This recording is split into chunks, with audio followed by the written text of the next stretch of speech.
Again, welcome. It is the one, the only L3IRD, the bird, getting in some words with you all again, and it is going to be episode 13. I think I got this right this time. 13 of Learning League. No I in team. Again, this is L3IRD, broadcasting live for y'all on Definitive Esports' Twitch channel, so definitely check them out over on Definitive Esports, so d-esports.com. Also, you can check all of us out over on the links to the right over here, all the Twitter webs and the YouTubes and stuff like that. But yeah, thanks to them for hosting the site / hosting what I do every Monday around this time, 2 p.m.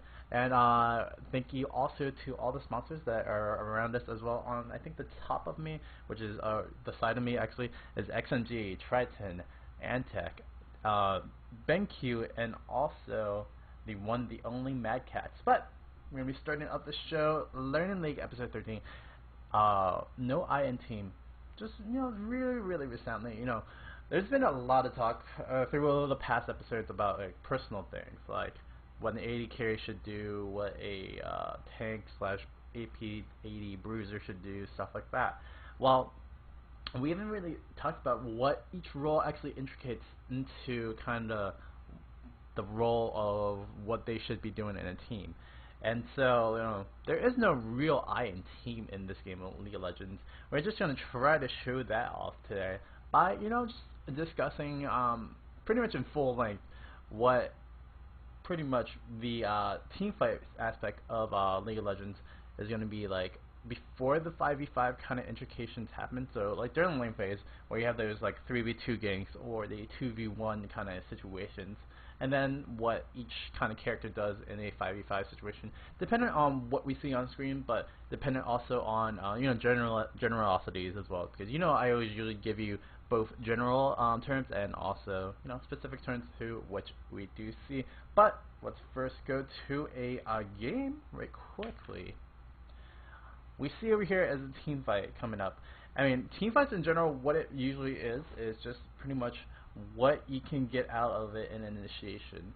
Right here we do see a Gallia ult coming in, and then pretty much all 5 members of the team all kind of clumped up together, which is not probably the best idea. Probably not. But, that is pretty much just initiation. Once initiation happens, you're thinking in real time. You're thinking, what should I be doing to kind of win out this team fight? In general, as a personal person to help out the team. Say if you're a support, you're trying to zone out what the AD carry or the AP carry does. If you're the AP carry, which is Galio right now, or even Oriana, you want to just give it as much damage as you can. That's just the general terms of what you want to do as a carry, what you want to do as a support. What you want to see as a finish up to this little bit of awesomeness, it kind of disappear in like 1 second, not even anything happening really quickly from all of that. So that's just a general kind of overview of what a team fight should kind of look like, and what a successful team fight should look like for your team. So yeah, we are going to go back over here and say, team fights in general kind of determine games. I mean, board coverage, we talked about that, and that's pretty important. Objectives, taking those, I mean, you win by destroying the nexus. You don't really win by demolishing your team against a team fight in general. But the third part and most intricate part of it, it's not the most important part per se, because technically you could win. You could play the CLG style of poke and poke and poke and just push down your throat all day. Win that style. That's okay, and that's viable. You can win that way, but usually in just basic terms, and usually in the game of League of Legends, you want to fight, and team fights are there, and that's why you have this kind of little bit of doing per se for that. So we're gonna go into a live game right quickly. Don't think I have too much on this right now. It is just gonna be a live game that is pretty much just all the usual suspects that you would see, Rain Man, stuff like that. But we're gonna be getting that in live. So really quickly, well, I kind of go through this real quick. Sorry. Really quickly, what are the roles of each person per game of League of Legends. While we have a really interesting switch over here at middle and at top. The role of each person pretty much in a team fight in certain situation in the beginning, you want to just determine what lane is going to be the easiest or what lane is going to be the most aggressive to kind of take back and kind of counter upon. And that's usually, you know, what you see from the groups. Like you have Blitzcrank Caitlyn versus Ezreal Nunu. Nunu's going to be able to push up just a little bit, per se, with that Bloodbath onto what Ezreal can do, just to add that harass. But Slacko and Mage, pretty much the Blitzcrank and Caitlyn combo together, I mean, that's just really aggressive just because Slacko can just get a pull and kind of get into that damage. So for Shen and or Malphite, they kind of do want to just go down into this bottom lane and try to take away that aggression. Especially since Shen in general is a carry or a jungler slash solo top that kind of really frowns upon aggression. Like with that Shadow Dash, you can just take a 2v3, a 2v1, or 2v2 and take it back against somebody really, really strong, making it a 3v2 or a 2v1. Even through all, or just through ganks, just Shadow Dash it through onto one of these two players, and you know what? You just reduce all the damage that's coming out from one of those players, and it really, really hurts the team. So, yeah, that's pretty much the general idea that you want to do as a kind of a lane-based team fight, but just in general what you want to do to see what kind of opponents you want to go grab into, or what kind of opponents you want to go damage down into as well. We do see a little bit of engagement here. I'm going to go redo this really quickly in a bit. But yeah, we do see both Nunu and Ezreal kind of going pretty low right there. So we're going to back up just a little bit real quick. Go back up like right here. And dissect this little bit of the team fight. A little bit of skirmish engagement right here. So, right here, this is a little bit too far back. Right here, Slacko is trying to kind of position Champion Mage to go into it. Okay. Pause. So Champion Mage slash the Caitlyn player right now. Caitlyn is a good AD carry to just go harass onto and stuff like that. Just because you do have that ultimate range. Caitlyn I think has 750 range. Is that correct? No, 650 range in general. And 650 is a lot higher than a lot of the AD carries pretty much from the start. I mean, Tristana gets there a little bit fast and gets there in late game, but mostly Caitlyn has the most range as an AD carry, especially since you do see Ezreal at 550. So, I mean, that's just a general thing. So you usually see the poke coming out on the support slash the AD carry from Caitlyn. So really, really quickly, you want to see from that is that, you know, that harass from the start is going to help out in little skirmishes like that. Right there, we do see Slacko slash engage onto Ezreal right here, while Legend's going to try to get onto Mage. Really quickly, you don't usually see that. Supports have to kind of zone out the AD carry, so the AD carry, their AD carry, can actually do something about it in the game. And while it is a really, really intricate thing, because sometimes you don't have a support that actually does that truthfully too well, per se, like Soraka or Janna, in the general mindset, not in the professional mindset, because you do see a lot of aggressive Jannas and aggressive Sorakas in professional games. But generally, especially with what you have with Blitzcrank and Nunu right now, you want to just put out some abilities out to them so that you can stop them from attacking your AD carry slash killing your AD carry, indeed. So we do see what's happening. Legend's still zoning out Champion Mage, and Slacko's still zoning out Crash Islander. Pause right here. Really quickly, the zone out is really strong. I really like what Legend and Slacko were doing against both their AD carries respectively. But right here, where Slacko just comes back into it, just because they're in tower and they can't really do anything about that, and Legend is pretty much right now 2v1ing. Crash Islander can't really do anything to really help out. I mean, he does have I think CDs on his. No, he just has a CD on his Q. So he can jump in there and actually try to kill onto Champion Mage, or he can just support by just doing some damage. We'll see what he will do right after that. So right here, Legend's still trying to 2v1. There's an exhaust going out. He does do the Essence Flux, but doesn't really do anything else. And and per se, like really, that could have been a little bit better for Clash Lander if he wanted to, and actually just jumped onto Champion Mage. Although, yeah, no exhaust onto the one, the only Blitzcrank, and Caitlyn still had heal, so that was the only thing that really hindered them from really going aggressive for this Ezreal. So there you go with that little bit of a skirmish slash a really detailed part of that skirmish. So in general, just reviewing that a little bit.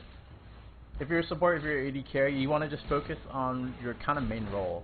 As an AD carry, you want to focus on just attacking, damaging, and just, you know, killing all the minions, getting all that gold. Usually that's what you want to do. In average games though, like lower elo per se as well, you want to go for a little bit of kills. You want to go for harass, so really focus on one of those two things right over there. As a support, you want to focus on the AD carry. You don't want to focus on the support unless the support is super out of position. I mean, that's the only way you would focus on the support. But if you are the support, you want to zone out the AD carry and stop him from doing all the damage in the world to him. So yeah, there we go. That's pretty much the generosity of that, you know, bottom lane right there, what you want to do as a ganker and stuff like that. Jungle just came in, and we're going to see a gank onto the one, the only Verta Composer. Don't really see anything happening from that because Rayman is pretty low. And wow, and Snake Wall just came back into it. Again, we're going to go review all that, a little bit of quickness. And go. Hold on, no, a little bit before that, because we did see the TF die from the engagement, right? So yeah, TF dies from the beginning right over here. Did take a lot of pounding from Rayman, so Rayman just does a lot bit of damage. But Shen comes in and just kind of harasses them. There's two decisions that Team Red slash Team Purple could do. Right now, Nidalee's coming back from buying, so Olaf, they'd probably call me up, but probably didn't really say anything else other than that. Nidalee is a very mobile champion, especially in Cougar form. She does have 382 move speed, but she does get that extra pounce, and plus she can go through bushes pretty fast, so that's just the generosity of it. So this Nidalee player, Snake thinking, you know what, I just came back from buying. I'm pretty sure Rayman's tendency is actually to just keep on pushing and keep on farming and stuff like that. He is kind of the AD carry of the top lane, so it makes sense that, you know, Rayman might stick around. So whatever that kind of mindset is from Snake is probably telling Verta Composer just to kind of keep on to Rayman and making sure that he doesn't get that free CS, but also harassing them and also, you know, catching if ever. So this is what's going to lead up to, you know, Rayman just kind of backing off. And it's a little bit of a 1v1 skirmish that was a 2v1 from the start, but, you know, TF kind of died really early. So yeah, Rayman's pretty low right now, and, you know what, Nidalee is like, you know what, Olaf doesn't know where I'm at. Malphite's coming in probably pretty soon, that's why Inverted Composer has to go back off just a little bit. But you know what, I'm gonna probably get a sneaky kill over here, so that's the kind of thought process of what Snake Oil is doing, slash, if ever you're a top laner and you see a middle kind of low, and you see that you want that first, and you kind of want to, you know, make a play or, you know, get a kill or something, it's probably the best idea to actually do that. Snake Oil just takes a kill right there, exactly. It is probably the best idea to just go ahead and roam down and kind of get some kills. You'll see that with more mobile champions, like he's probably Kennen, probably Nidalee and such like that, just so that you can get that extra kill, get that extra advantage for your top lane. So, just recapping what happened there in that little bit of skirmish altogether. Top lane, if you did go back and your opponent doesn't really know where you're at, just you know, kind of damage him down and just kill him if you can. But if your opponent doesn't know where you're at from the top lane, you want to kind of roam down and, you know, try to find a really good opening to try to poke down at this middle lane and secure some kills for the team. If you're the jungler and you see that, you know, someone's taking some free XP, you want to deny that. And that is just another little small thing as a team what you can do for the game of League of Legends. I will pause this over here really quickly, but I think I can just go through this real time. Inverted Composer is going to try to go through and take this blue, but he's just not going to see Rayman actually take it, actually. So that's pretty funny, per se. Inverted Composer could actually taken it down. And we did see Snake Oil actually take down the Olaf at top lane, which is really, really, really cool. We'll go back onto this again. We'll have to go through a little bit of a pause, but I'm just going to see it through its entirety. Great job by Crashlander to pick up that kill. Probably not going to pick up anything else. Rewind. Sorry. So it'll be about right here. Again, we're going to be focusing on bot lane, a little bit of 2v2 action. Going to be 3v2. We did see the Shen use that ult. But Crashlander is going to try to just poke down onto Champion Mage. When we said it at the beginning, you know, Champion Mage has that Caitlyn. Caitlyn has a better auto attack range. Crashlander's abilities, Essence Flux, and also Mystic Shot does do a bit more poke per se, just because well, Essence Flux in general is a better engagement, just because it slows down the AD carry's attack speed, so you can't auto attack as much. That's really, really good. Mystic Shot in general is a really great poke. It's really low cost in mana. I mean, unless you over abuse it. It's really low cost in mana, so Ezreal does really do pretty good poke against the Caitlyn. So I like the matchup that they kind of chose up in their AD carries. Nunu versus Blitz. I'll go into that later, but it's pretty much Nunu is for the late game kind of kill everything and all the objectives per se, while Blitzcrank is in for that early game, get kills and get advantages. You see Blitzcrank, well, you see Blitzcrank in professional play. You do see him a little bit there, but he's usually used in solo queue just because, you know, lack of communication, lack of actually knowing people's Chinese skins and stuff like that makes it easy as a support carry kind of thing. So we just see Crashlander, they're kind of just poking down, kind of just getting in some things. Right there, just in the Essence Flux to deal a bit more damage, so really, really good stuff from that. We do see Slacko just kind of just trying to zone out, but you can't really get anywhere. Usually, what you want to see, if you're going against a Blitzcrank, you want them to get it out of this kind of comfort zone of the bushes and stuff. I mean, it's not really a comfort zone when Slacko is actually, or Blitzcrank's actually inside right over here, but I mean, it's a really, really good thing. All right, pause.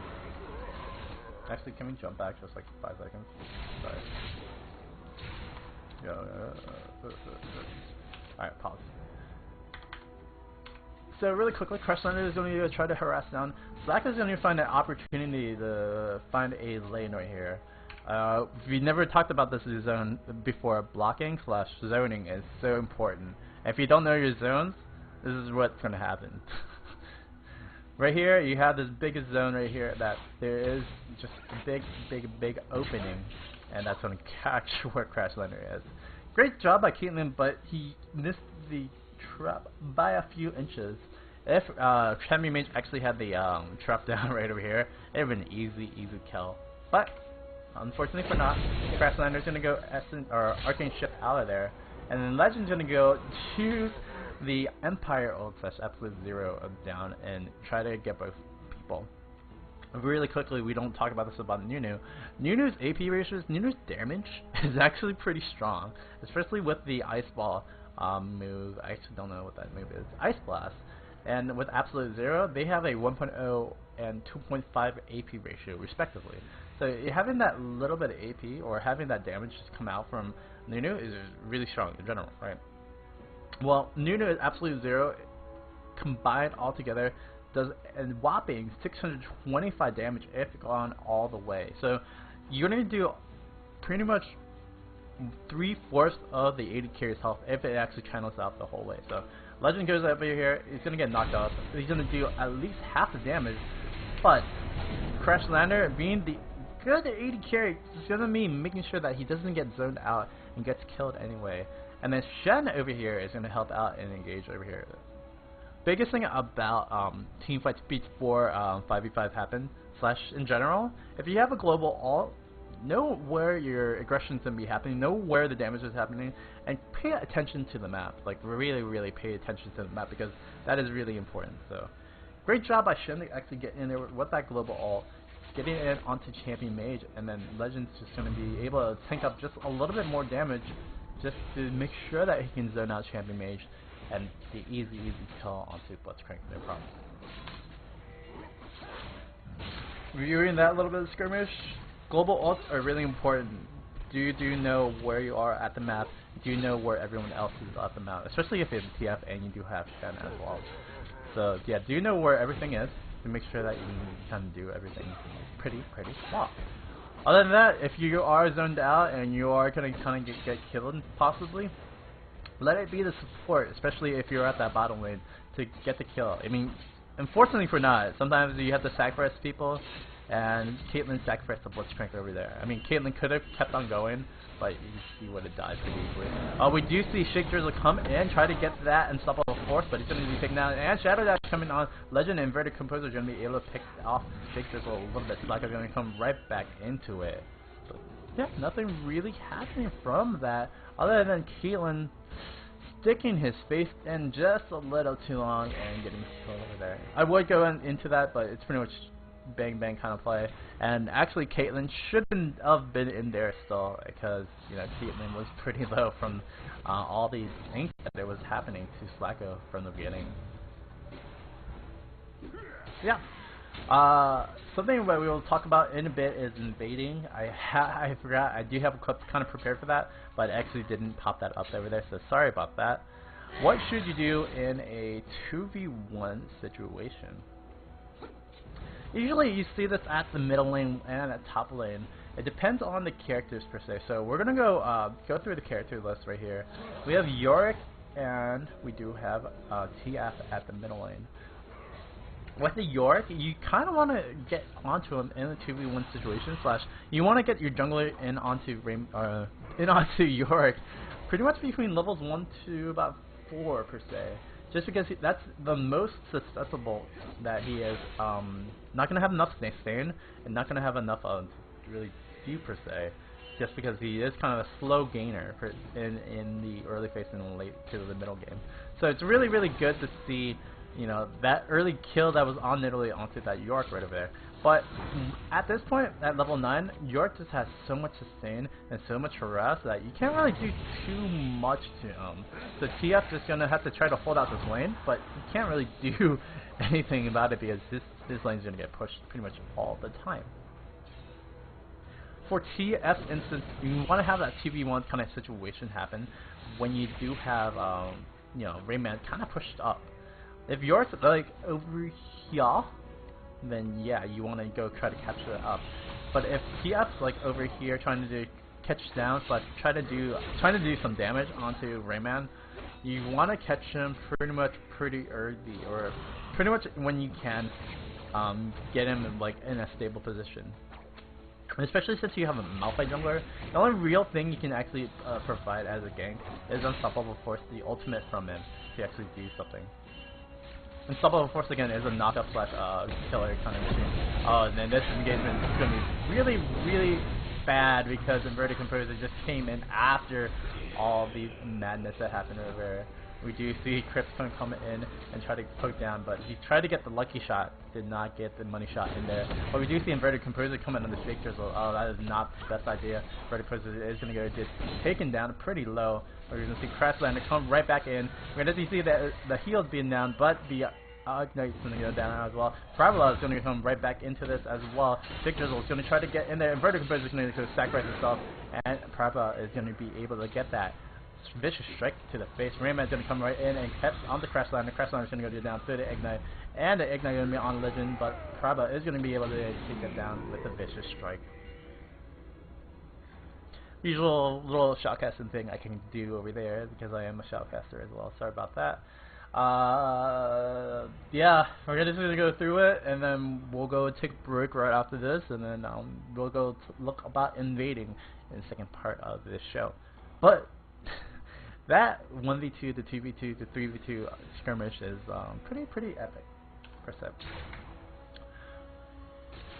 We do see, why is Shake Drizzle right over there? That's a little off. Hold on. There. No. I actually don't know where we're at home.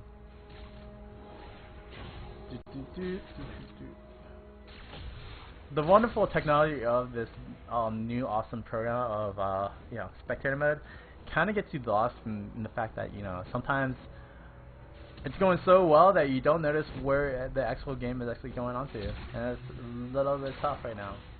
Again, guys, this is pretty much freeform live, so I kind of have to just go on the limbs of whatever is happening right now. So we're gonna be seeing the action kind of come up soon. I don't think it's actually this soon. Oh, here it is. So we do see Malphite coming in from the back.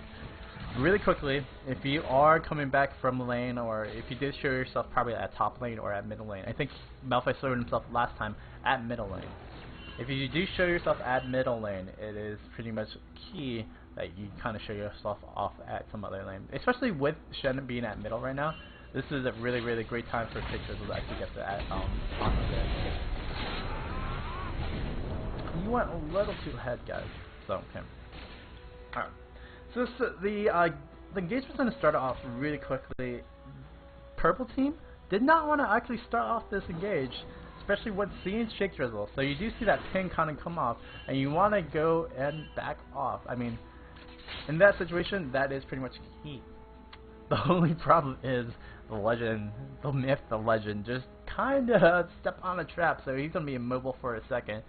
And with Slacko / the Bloodscreen coming in, you're going to have that grab, and you're going to have this little bit of starting engagement. So you do see Slacko with that Bloodscreen grab being pretty epic with that, and he's going to be able to get that down. Going to use that to make this silence on everything. Crashland is going to go try to provide some damage over in the back, and then be able to take down a little bit more over there, per se. I would have liked to see Shake Drizzle actually get in there a little bit later, per se, just so that when Inverted Composer actually came in and ulted in, Shake Drizzle would have got 2 instead of 1, per se, because, Crashslander didn't actually get damage down from that. So we do see Slacko getting picked off first, and then we do see the TF ult come in. Really quickly, let's see what TF is at right now. TF is at 586 health. Not probably the strongest idea, but he does have his mana all the way up, so I mean it's good. It's good. He can provide something. But this ult lands right over here by the tree, so all he wanted to do is really just try to KS more over than actually do anything. So that was a really, really smart idea from Crips. So I don't know totally about that. Inverted Composer gets caught over here and gets turned upon. Because he did miss that shadow onto Champion Mage, Inverted Composer does take a lot of bit of damage. I think the biggest thing that happened for Legend Inverted Composer, they tanked that turret for so long over here. They took like 3 shots. 2 shots on Inverted, no, 2 shots on Legend and 1 shot on Inverted Composer, so that wasn't the smartest play. And then pretty much everybody on the team of blue is going to be able to respond. So really quickly, you are prob. You want to go try to come in. You see pretty much this is what you see. You don't see Legend or TF. Well, you do see TF because you did see him through a. No, you don't. You don't see TF. So that's pretty much what you want to get out of this. You're proud. You came back. You just backed up and you saw all this action come in. You want to try to just pick off as much as you can on the kills and such like that. So we do see Inverted Composer come in. Sorry, I backed up just a little bit for some reason. So you want to be proud. You see that Champion Mage is going down low, and Crashslander is going to be able to take a little bit more damage from Shake Drizzle. He's going to get that Seismic Shard, and Prob is going to go try to get all these kills. And that is really, really, really key, and just kind of cleanup duty. Especially in skirmishes before the 5v5 kind of really starts happening. If you can go clean up and pick up extra kills for solo top, for bottom, for anything, it's just really, really, really, really, really strong stuff that can happen from it. So really cool to see that Prop did pick up a kill. We did see Rayman pick up a kill as well. Actually, Prop didn't pick up another kill right over here. And yeah, really, really strong stuff indeed from the team of Blue. And we are going to be taking a break pretty soon. Just going to go recap really quickly on what happened all in that situation / that skirmish. Blitzcrank pretty much just grabbed down and made sure that they can actually start off that engagement. And that is pretty much the key. If you can start off an engagement pretty much in a 2v1 situation, especially when you have the Blitzcrank grab going on to the Nunu. Nunu really couldn't do anything else except for give that ult and kind of just sputter out. That's great. But the only problem is they did have a... I'm gonna disable sounds right quickly. They did have the Shen kind of come in and help out the Nunu kind of stay alive a little bit longer. So, you know, that is really, really key. Especially if you have those global ults, that is really key to see what the situation is and to try to help them out, if ever. Other than that, it's just a lot of bit of being kata and just being overly aggressive. Again, if you have a team fight or if you have a skirmish before team fight, sorry about that. If you have a skirmish and it's like a 3v2 situation that turns into a 3v3, if you can't secure more than one kill, that's fine. Just back off and just say, you know what, we just kind of just used up our abilities, but we can just rest up and just keep on farming. Especially for that red team, doing that is going to be really, really good if they backed off and they just got that kill off of Blitzcrank. The problem is, Inverted Composer and also the Nunu, the Legend, kind of went on and tried to catch up even more, and got back Olaf into this game. It got back York into a bigger state of just awesomeness, and that is the problem that we'll be seeing up in the later go. Again, guys, this is episode 13. No I in team. This is L3D, gonna be here live with y'all, and we're gonna be coming right